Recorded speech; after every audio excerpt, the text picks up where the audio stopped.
There is a planet in our solar system that rotates on its side, not slightly tilted, completely sideways. Its north pole points directly at the sun for 42 years straight. Then its south pole takes over for another 42 years. One side of the planet bakes in continuous sunlight for 4 decades. The other side freezes in complete darkness for 4 decades, and the winds reach 900 kilometers per hour. That planet is Uranus. And right now, I'm putting Earth there. What happens to us? Before we continue, your question for today. If Earth replaced Uranus and tilted 98 degrees, which hemisphere do you think would survive longer? The one facing the sun or the one in darkness? Drop your answer in the comments. New here? Subscribe. This is where we move planets with real science. Uranus sits 2.9 billion kilometers from the sun, 19 times further than Earth's current position. At that distance, Earth receives less than 0.3% of the solar energy it gets today. Less than 1/3 of 1%. The sun from Uranus's orbit is just a bright star. Surface temperatures drop immediately, within years, minus 200 degrees Celsius. The atmosphere begins freezing, nitrogen liquefies and falls to the ground. Oxygen crystallizes, the oceans solidify completely, all the way to the ocean floor, within a generation. But the tilt makes it uniquely different. Uranus rotates at 97.77 degrees. Scientists believe protoplanet the size of Earth slammed into Uranus billions of years ago, knocking it sideways permanently. Now imagine that tilt applied to Earth, our planet, currently at a comfortable 23.5 degrees, suddenly tilted to 98 degrees. The North Pole now points at the sun. For 42 years, the entire northern hemisphere bakes in continuous unbroken sunlight. Not summer as we know it. 42 years of uninterrupted day, while the southern hemisphere sits in complete darkness. 42 years of night. No sunrise, no sunset.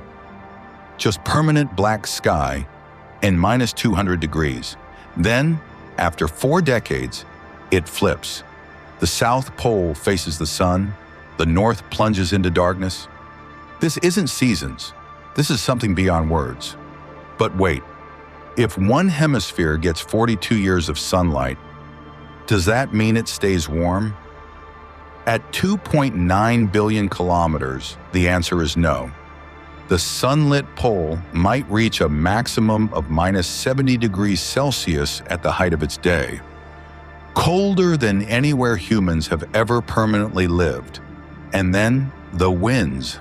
Uranus has wind speeds of up to 900 kilometers per hour, driven by the extreme temperature differential between hemispheres.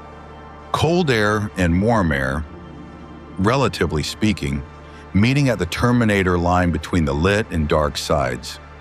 The temperature gradient creates atmospheric pressure differences so extreme that the resulting winds dwarf anything on Earth. Earth's most powerful tornadoes reach 500 kilometers per hour. Uranus's winds are nearly double that. Sustained, global, relentless. Earth at Uranus's position, with the same 98-degree tilt, would develop the same wind patterns. The terminator line between the 42-year day and the 42-year night would be a permanent planetary-scale storm system. A wall of wind. Uranus has 27 known moons, and one of them is the strangest object in the solar system, Miranda. A moon only 470 kilometers across, cliffs 20 kilometers high, a surface that looks like it was shattered and randomly reassembled, a monument to what happens when a world is broken. Uranus is the forgotten planet. No spacecraft has visited it since Voyager 2 in 1986, almost 40 years ago.